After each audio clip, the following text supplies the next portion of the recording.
So in three, two, one. All right. Got Andre here. Andre, how you doing today? Good. How you doing? I'm good, man. Thanks for getting on today. Appreciate your time. Wanted to start off just by asking, how you're doing, how you're holding up, what you've been up to while we're kind of, I think at the tail end of this quarantine, but it's been going on for about 2 months now, maybe three. I've lost track of time. Yeah. Everything's been good.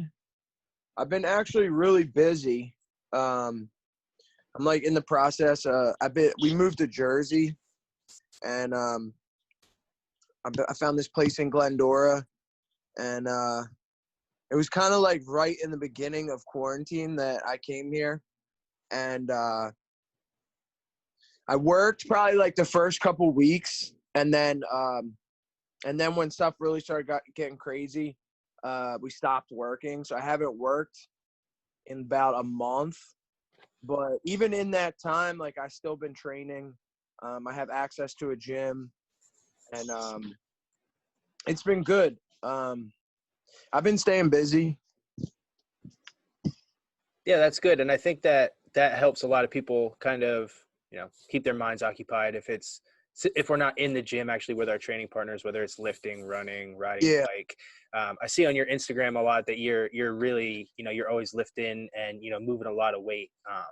What kind of, strength and conditioning program are you on to keep your strength up? And then, how does that change when you have a fight coming, if it does at all?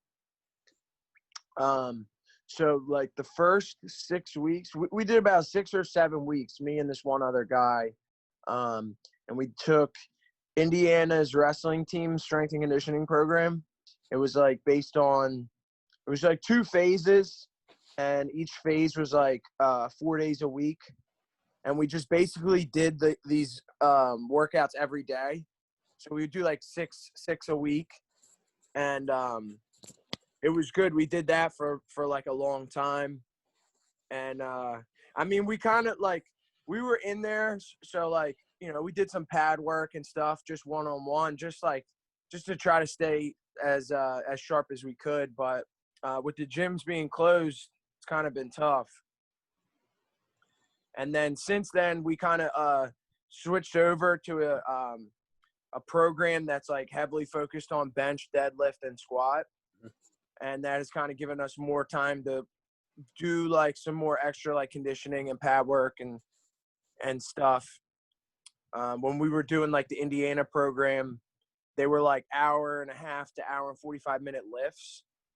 So they kind of, by the time we were done those, we didn't really have the energy to like go spar or grapple or do anything.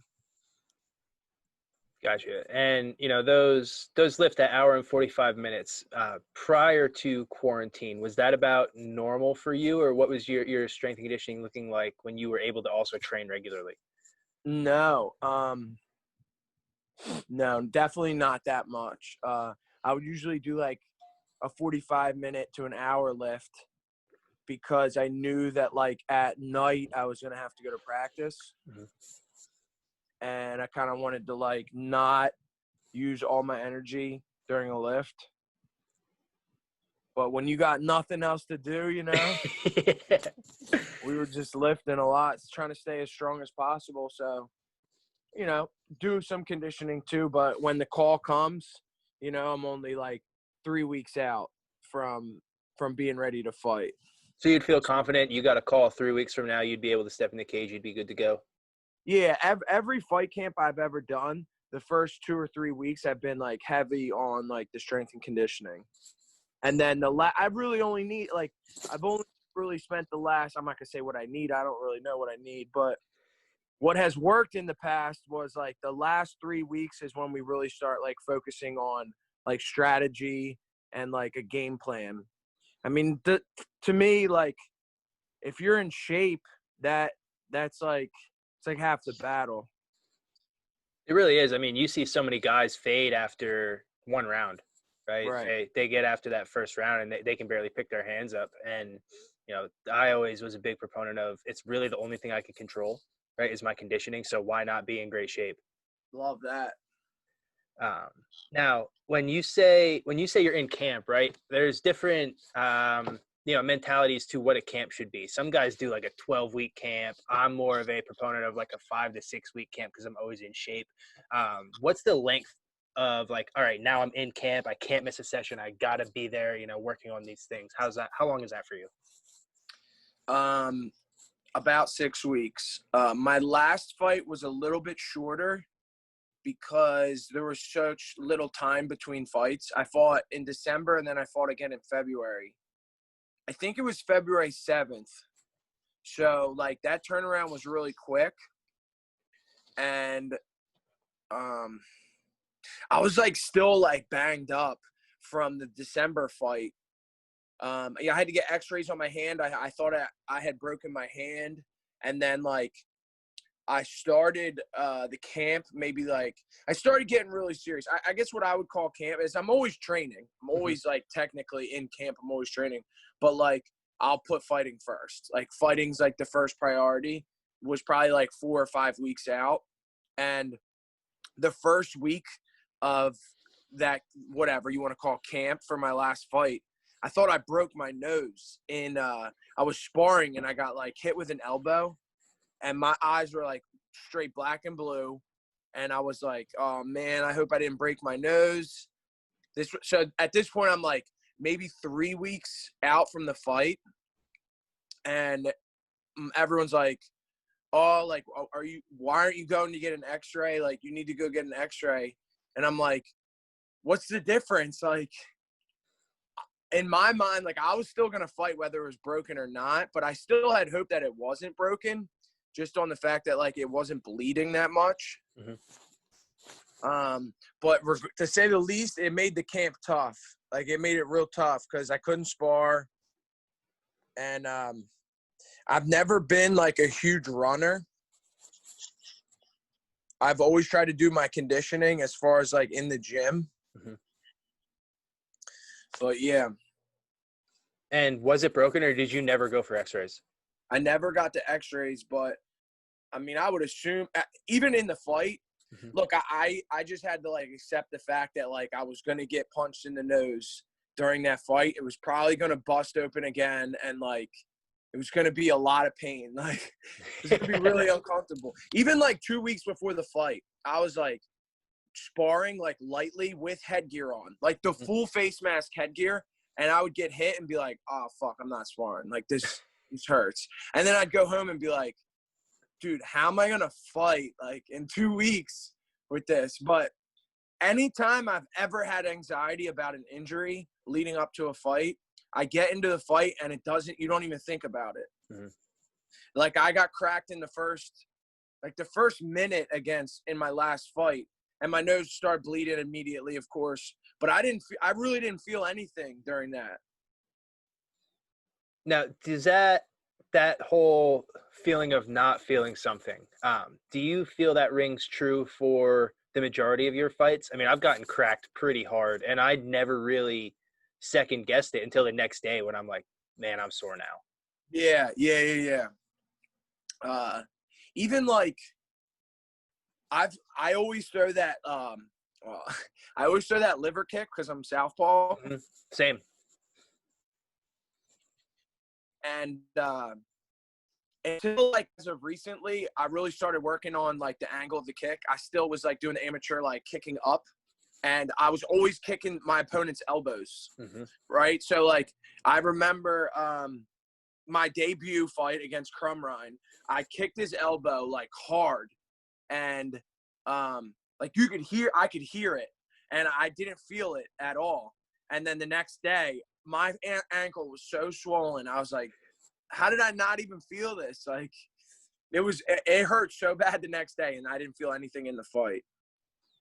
Yeah, I don't know if that's just adrenaline or if it's focused on something else. I've never really been able to pinpoint why I can just completely block pain out like that. But I've, gotten injuries in fights, got, cracked, done things like that where I kick people in the elbow and I never feel it till the next day. I don't know where that comes from, but I think you're absolutely right. It's probably a combination of the two.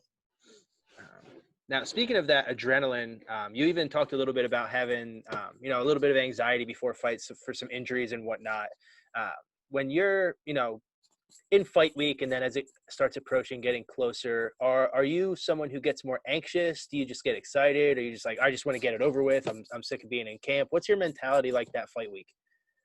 I think like throughout my career, I've gone through waves of all of those emotions. Like I've had like fights where like I just wanted it to be over. And then like I've had fights where like I'm just excited and I didn't really get that nervous for it.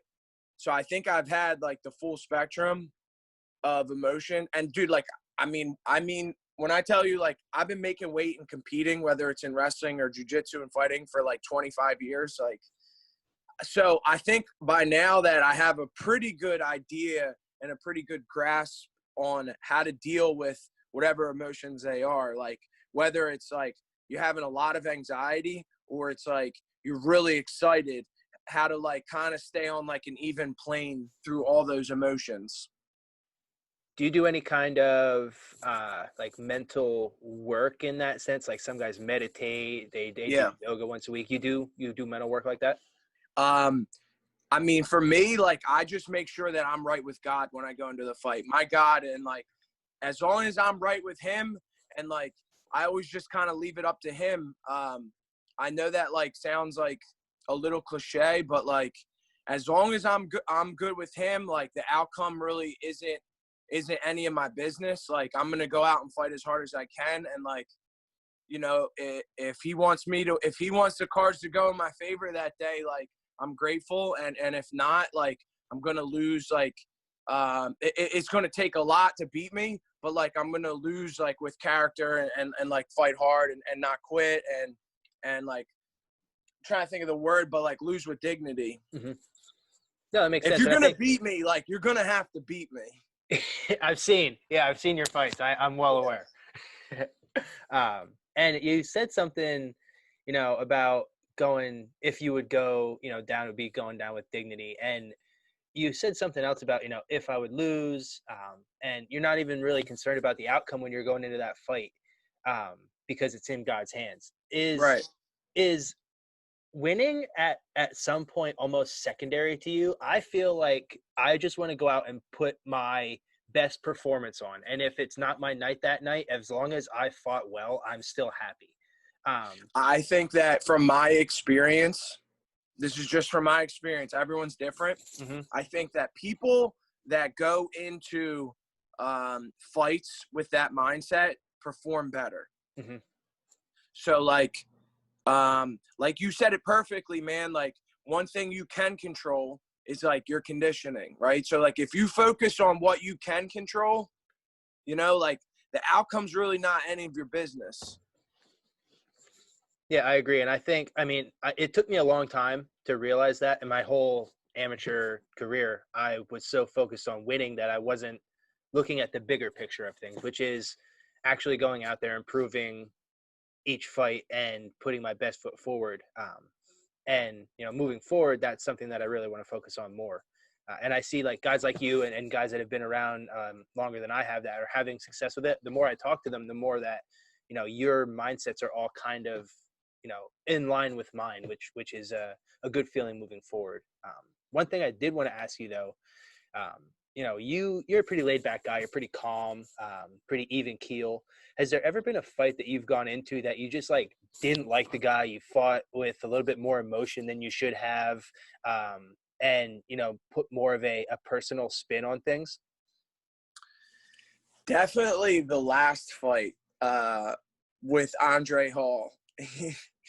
I mean, when I watched like his documentary that his management team made for him, I was like, oh man, I like this guy. Like, he has like a different and like a likable personality. He talked a lot about like the psychology of fighting, and like, I was like, oh, I like this dude. And then I did my interview, and after my interview, he like started messaging me on Facebook, like weird stuff too. Like, it wasn't normal. And he was saying, oh my God, me and my girlfriend were cracking up. He was like, like, oh, like if you're trying to sell your confidence, like you should always like maintain eye contact and just like saying dumb shit. And like, honestly, he's like on paper a very scary opponent, right? Like he has wins over like Eric Anders. He was like 13-1 overall. Like I mean, he's like on paper a really tough opponent, but I was the most confident going into that fight just based on the fact that like I saw how much of the fights he won based on wrestling and some other factors too, but I kind of had fun with it, but at one point I was just like, oh yeah, I'm gonna hurt this kid, like just on sheer principle. Now you're, you said you just moved to New Jersey, but you're a Pennsylvania guy, wrestler, right? Yeah. And your background in wrestling, a lot of people say that it's the most important background to have in MMA. Do you hold that true?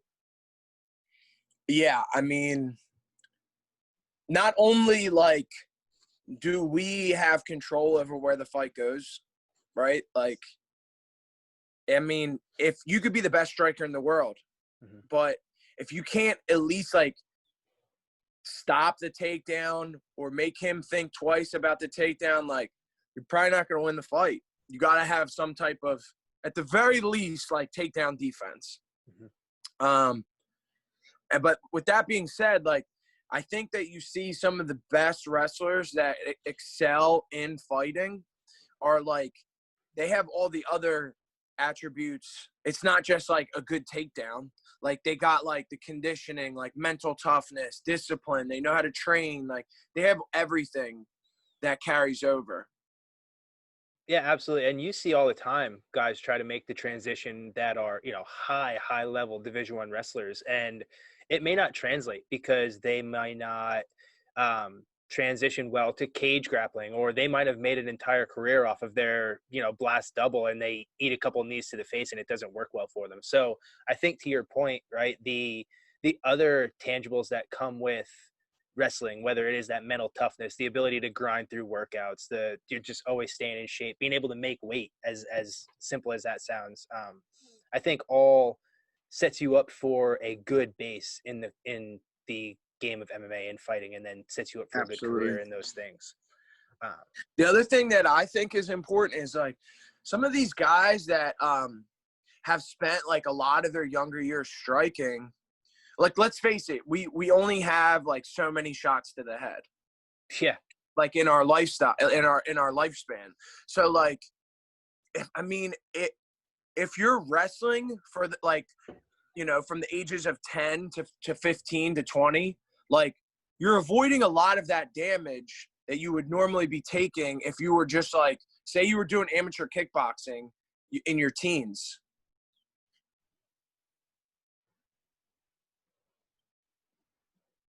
You there?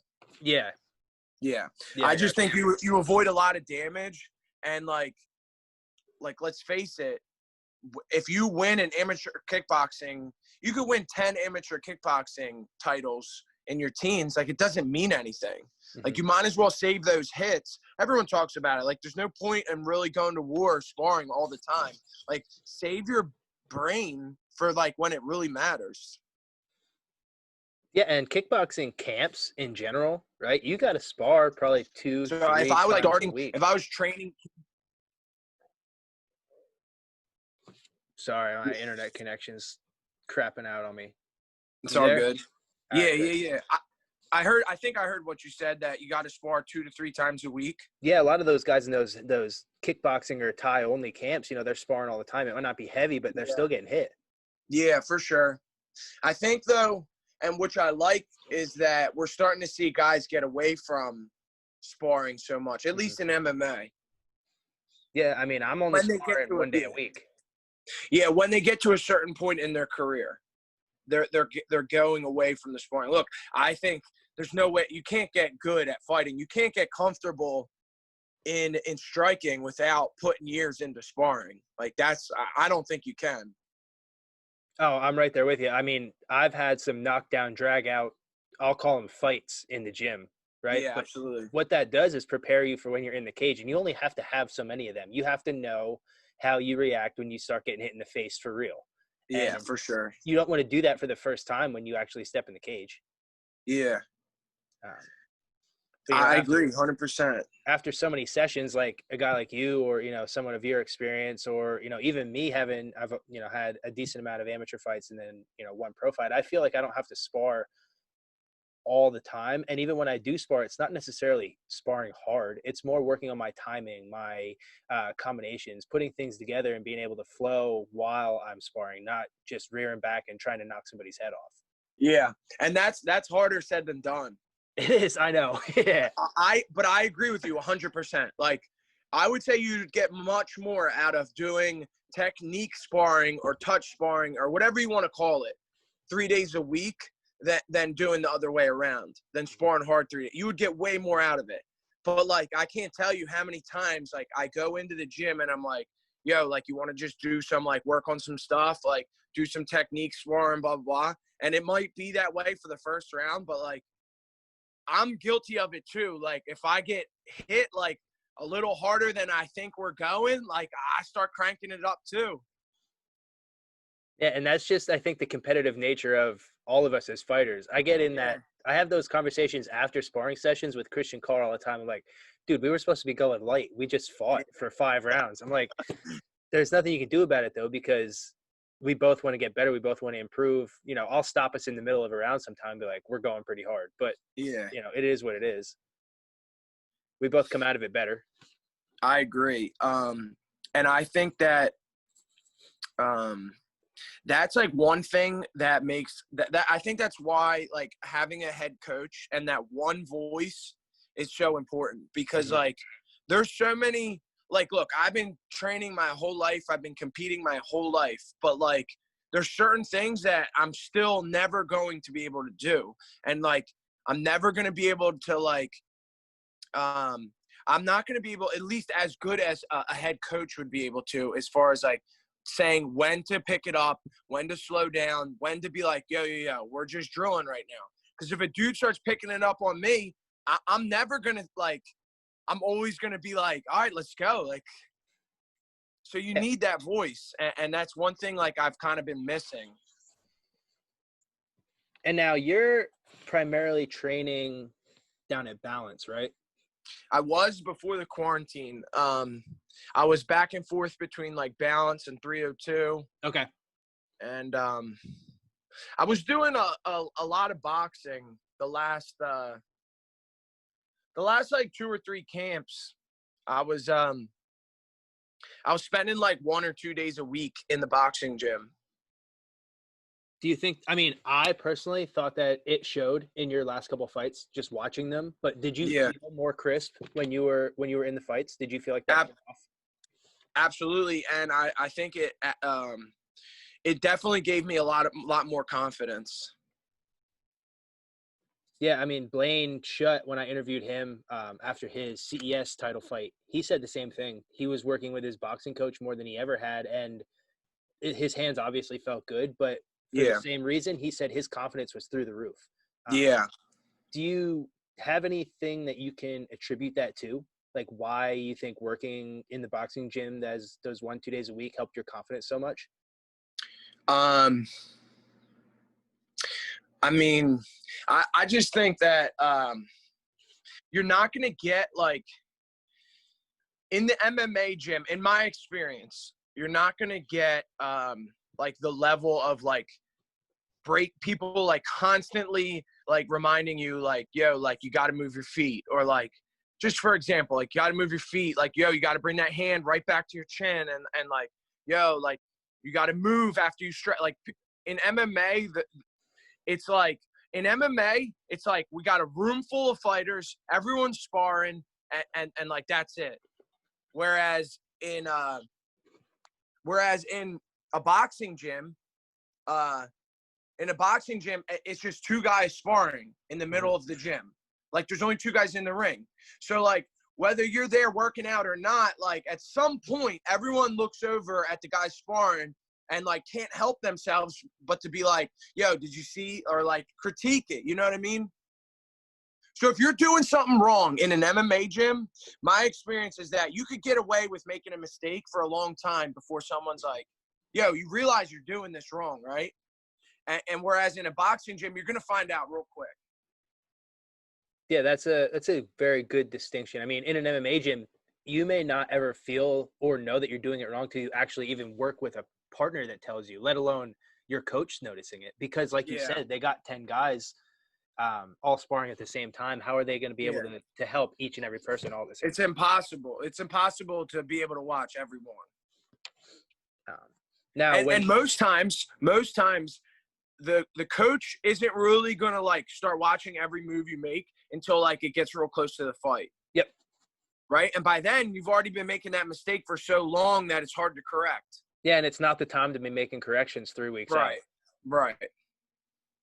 And, that's just kind of the nature of the beast of being in an MMA gym too. With boxing, you can focus on just your striking. There's so many things that goes into just boxing, let alone that you have to worry about takedowns and clinch work and this and that. MMA coaches are really good at putting it all together and helping you, build your MMA game. But it is important to have those specialty coaches who can help you, whether it's in jiu-jitsu or wrestling or just those pure sports that build then to your overall game. Absolutely. Now, when you go back, when quarantine is over, we're able to go back into training. What do you have in store? What's your plan for the rest of this year and then moving into next year in terms of fighting? Dude, I'm ready to go. I'm dying. Honestly, I'm fucking dying to fight. I got so like stir crazy over here. I just went on Facebook and was just like messaging every promoter. I went on SureDog or Tapology and like looked for the events. Like if they're going to have a promotion's going to have an event, they have to post it online. And like, I was just like messaging every event that was coming up, messaging the promoter and being like, hey, is this event still on? Has it been canceled yet? Who's your 85-pound champ? And just like seeing what I got back. We're talking to a couple right now, mostly like in Florida and Mississippi. Mm-hmm. But look, I would love to fight, in July. I would love to be like, yo, I got to fight maybe like the week after 4th of July for Art of War in Philly. Like, I would love that. But at the end of the day, like, I got to fight. I can't wait till like September. You know what I mean? Yeah, I mean, it's a long layoff and we only have so many years of being in our, prime athletic ability, strength, and being able to actually fight to the best of your ability. So, you got to take the fights when you can. And we're not going to be able to fight in Pennsylvania anytime soon is my opinion on things, unless something drastically changes. I think we'll be one of the later states to open. Yeah, I mean, I can't argue with you. If I'm going to be like a hopeful, optimistic here, I'll be like the devil's advocate in a hopeful way. Let me see what they just said. Governor Murphy in Jersey, he just extended indoor gathering to 50 people and outdoor gathering to 100. So the limits were like, I'm not sure what it was for indoor, and then outdoor was like 25. He just basically like made them even more. So, I mean, not that means we could have an event. That doesn't mean we could have an event, but I feel like it's slowly getting there. Yeah, and they're going to keep bumping them up, and we'll see how it goes from here. One question I do want to ask you, and I've been having this conversation with a couple people. The UFC, they're fighting with no fans, right? But they're kind of locked into contracts, and they get paid. A lot of the fighters anyway get paid regardless of gate, right? Now you might have some of the main event guys that get pay-per-view buys or they get part of the gate or what have you. But on the regional scene, a lot of what we make comes from our ticket sales. Would you still be willing to fight with no fans and not being able to get that extra money from those ticket sales?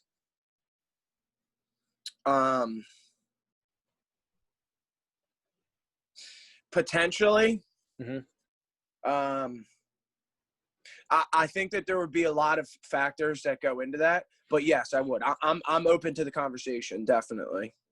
And that's how I think all people can be is open to it. I mean, there's, streams that you could do and maybe get percentage of streams or things like that. But just I've kind been of asking for that for since way before I turned pro. Way really, before that, I've been asking every promoter that. I said, listen, can you just do an online stream? I'll come out right say. I've been asking Mike Bickings for like a long time now to like, yo, can we just have an online stream, right? You stream it to this website. You charge whatever, $7.99, $8.99, and you can even take everyone that streams it and uses my link, right? I'll give you a percentage of that. Mm-hmm. And then I would get the other percentage. To me, that seems cut and dry. I'm sure there's other factors that go into play for that, but I've been asking for that forever. Like, there's no reason that the people I went to college with down in North Carolina and my family in Florida or Texas, like, that they shouldn't be able to get on the computer and watch the fight, you know what I mean, through a live stream. yeah. And at that point, it just becomes essentially, you call it like a digital ticket sale, right? And you could still get your commission from that or whatever that may be. Yeah, I've been thinking about the same model for a long time. I don't know, like, you remember when I first started fighting a while ago, they had the Go Fight Live, right? You could go on Go Fight Live, you could buy the fights. There's got to be somebody who's figured something out like that, the model is there. I just haven't really looked into it, but it's got to exist, and there's got to be a way that we'd be able to use it. And it might become part of the new norm moving forward. Yeah. Look, I think that it's when there's an opportunity, like if the fighter is trying to maximize his profits, right? A lot of times, like, that is going to be him saying, pay me more, right? Well, this is a situation where, getting paid, making more money isn't coming out of the promoter's pockets. You know what I mean? And to me, it's just like, I don't understand. I don't know. I don't understand why it hasn't been taken care of. And I know, like, Mike and them said that they were working on the NBC Sports deal and whatnot. And then, like, if that was the case, then there'd be no need for the live stream. Mm-hmm. But, I mean, get one of the two. Yeah, and I mean, everything's on hold now, so hopefully, moving forward, we'll see, one of those things come through. Yeah. Just like you, I got people all over the place that want to see me fight. There's only so many people that can come to a Philly or a Lancaster, right? There's people all over that want to be there, and then they end up watching it through just like a Facebook Live, like somebody records it and they watch it on that. So, in due time, I think the technology is there. We just got to figure out a solution, for us on the regional level, and it can definitely happen. Yeah. All right. Well, Andre, it was a pleasure, man. It was a good seeing you. Good getting to talk to you. See, how your beard's grown out.